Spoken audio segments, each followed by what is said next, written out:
right, you guys. Um, so by the title of this video, um, I'm going to kind of go into what it actually feels like, um, to have AUDHD and actually navigating my 30s, being an early empty nester and a widow. So, let's talk. So, if you're new here, my name is CL Forbes. I am actually a 10-year veteran ghostwriter, but I want to actually do something a little bit different. I want to actually talk about being ADHD and navigating my 30s, being an early empty nester, and being a widow. So, I guess we could talk about being ADHD. If you don't know what ADHD is having ADHD plus being autistic. I found out my diagnosis really like early in my 20s. I was born in the 90s, so they didn't really have a diagnosis for that. So it did explain a whole lot of things. Of course, I didn't really understand what that meant, being ADHD or whatever. But now that I've been a widow for about a couple of years and I'm an early empty nester, I don't know. Navigating your 30s while being neurodivergent is interesting. When you live on your own and you are gifted, and a lot of people have this thing that if you're autistic, especially in the Black community, that you're slow or touched rather. I was nonverbal up until about about almost 8th grade. So I talked, but I didn't really talk. Like, I wrote everything down. Excuse me. Hence why I'm a writer.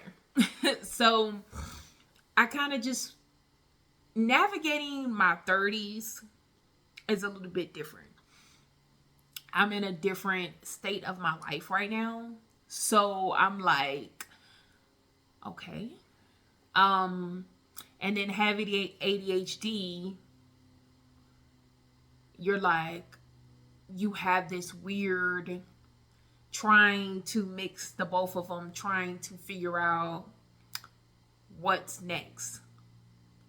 So it's almost like I've come to a crossroads with my creativity. It's a lot of things that I actually want to do. But I get scared because I don't know if it's just a hyperfixation. You know what I mean? Like, I don't know if it's just like, am I gonna continue to do it? Like, I get these things like, oh, like, I want to maybe, I don't know, sing. And I have a decent singing voice. I'm a medium singer. But then I'm like, okay, well, if I sing, am I going to continue to create, continue to sing? And what kept me going as a ghostwriter for 10 years was the different deadlines or the different schedules or the different, routines. Being someone who is autistic, we have to have a routine and we have to stick to our routine. But then when you incorporate that ADHD part, you're like, oh, you have to have that organized chaos in your life. So it's just It's organized chaos. Like, I live organized chaos. Yes, I do work a 9 to 5, which I do like the routine of working. And I work in management. So, which then you like the organized chaos. My ADHD love the organized chaos. Like, that part of me loves the organized chaos. But then you have the autistic part where you can suffer autistic burnout, which brings me to my next point. When I get hyper fixated on something with my, excuse me, you guys, I literally just got off work. When I get hyper fixated on something and I'm like, go, go, go, go, go, go, go, go, go, then I get burnout. So then I'm like, I don't want to do it. So I'm just in a really, I'm 33 right now. I'm about to be 34 in April. And I have this weird space in my life right now. Like, I do want to, I don't know, create lifestyle content for someone who is AUDHD. But y'all know YouTube. Y'all know YouTube is not the YouTube that it used to be for you to just come on here and be your genuine self. YouTube has created an aesthetic for lifestyle content, which my life is not aesthetically pleasing. You know, I don't live in a high-rise apartment. I don't live in a penthouse. My house is, when I'm still working on decorating my house, I live in a country cottage house in the country. And it's quiet in North Carolina. I'm not,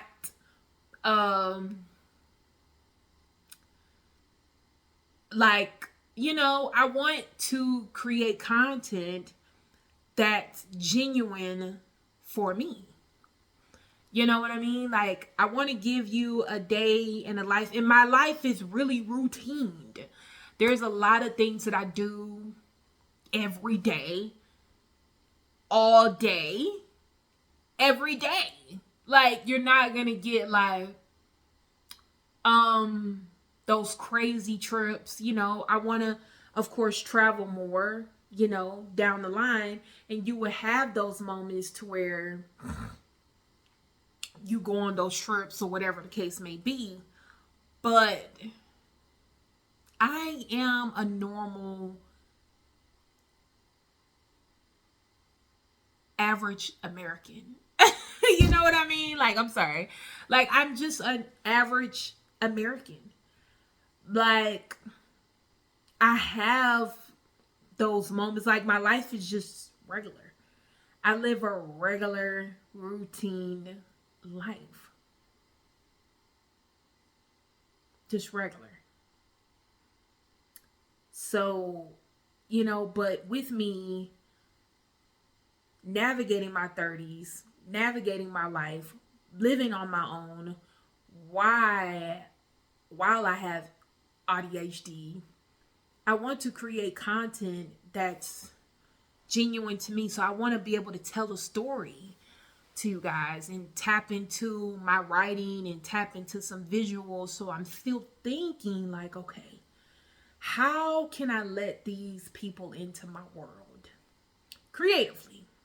Because as a writer, we have these beautiful characters. And if you guys follow me on TikTok, I will link my TikTok. There's some narrations of some of my work.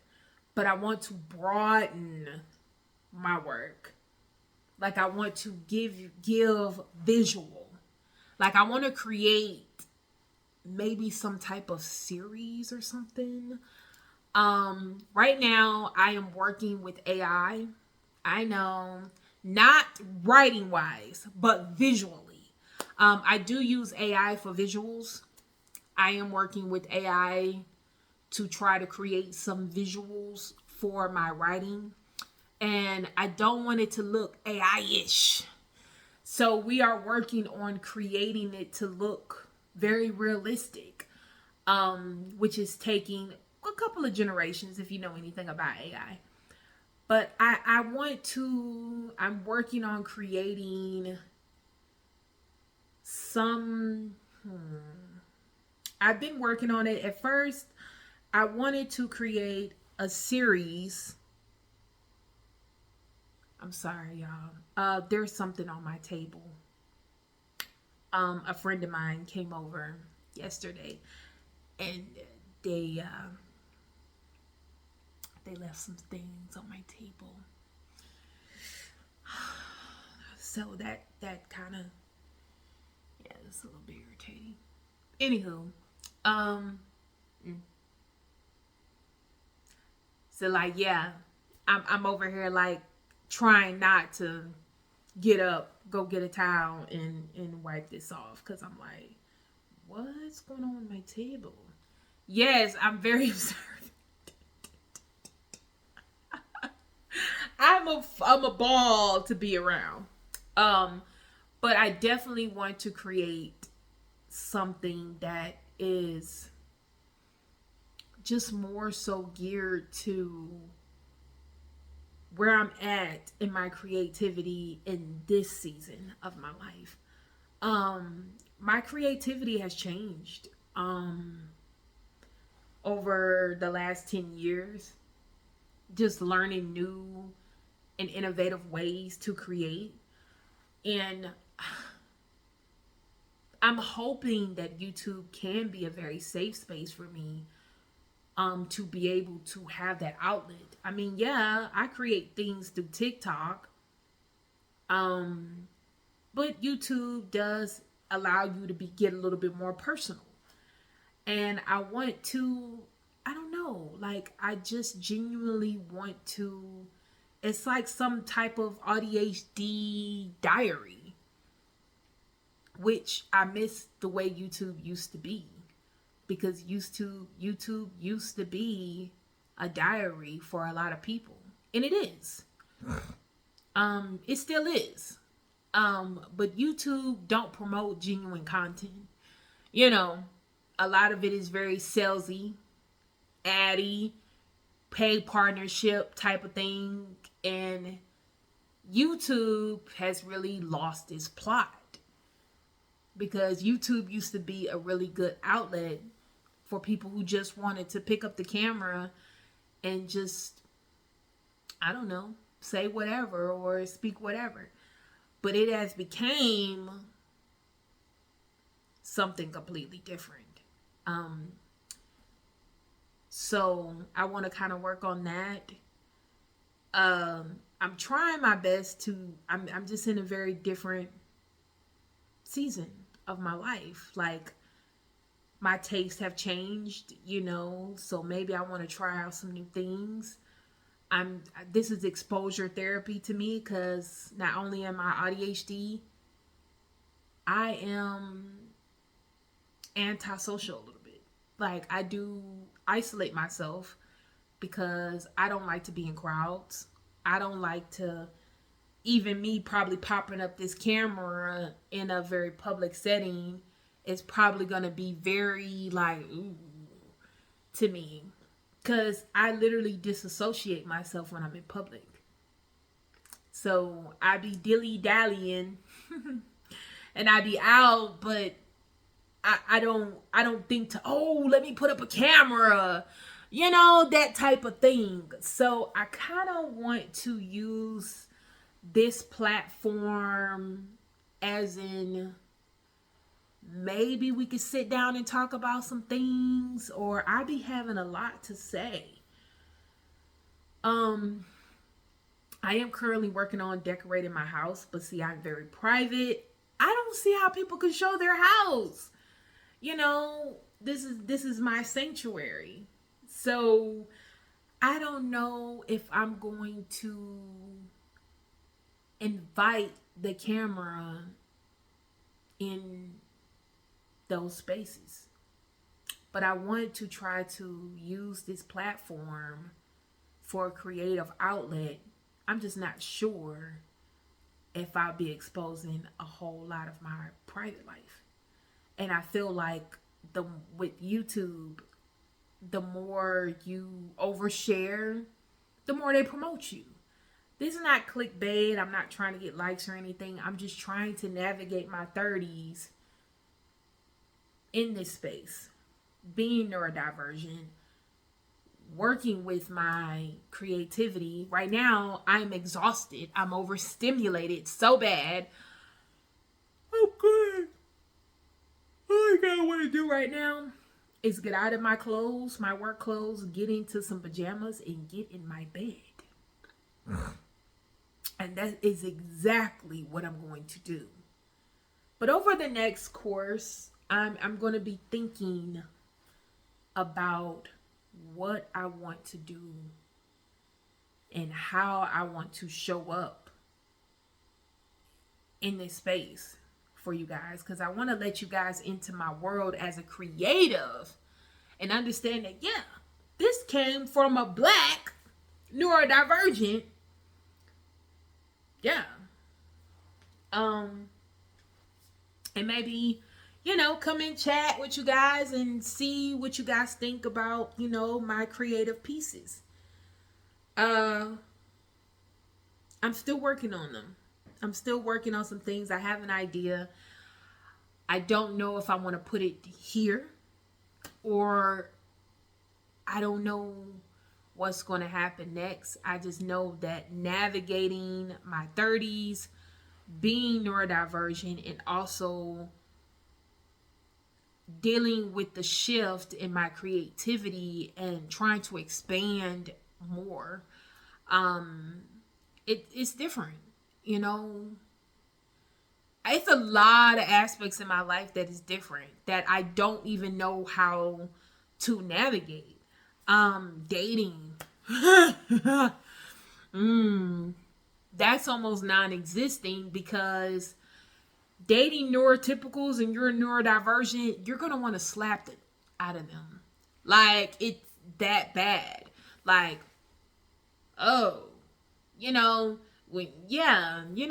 it's like, I'm gonna hold your hand when I say this type of thing. So that's kind of not working. I after a couple of conversations with a neurotypical person, I'm drained, and in my head I'm like, I don't want to talk to you anymore, because there is no way that I can explain to you what I see, what I hear, what I'm trying to tell you, because the communication is different.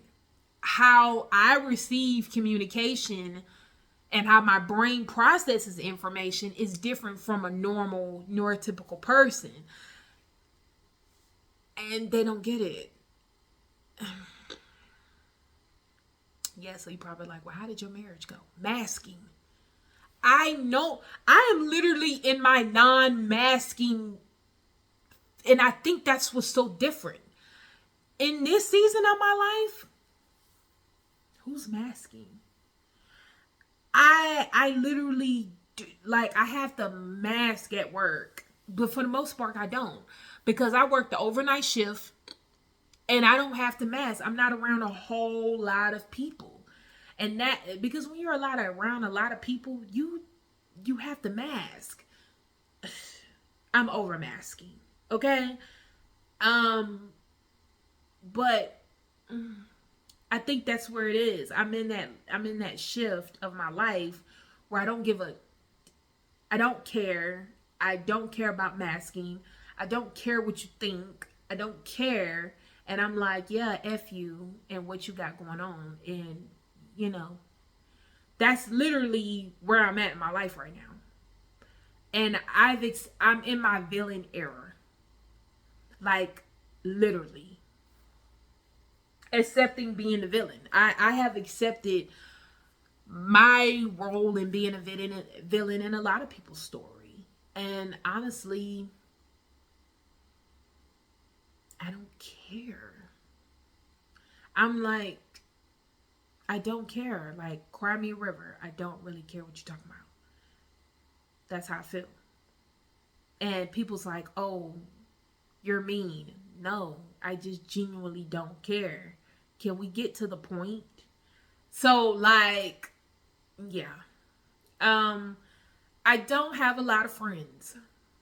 Matter of fact, I don't have any, actually. Neurodivergence, we really don't have friends. We know a lot of people, and a lot of people know of us, or they know of a version of us, but we're not friends.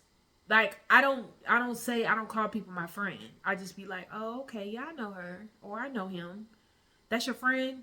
No, I just know them. They're not my friend, because we're genuine people. Like, we say and do, we say what we mean what we say, we do. There's no ulterior motive. We literally mean exactly what we say, and we mean it. With neurotypical people, there's always a catch. There's always some type of ulterior motive. There's always some type of backhanded type of thing, and it's never really genuine.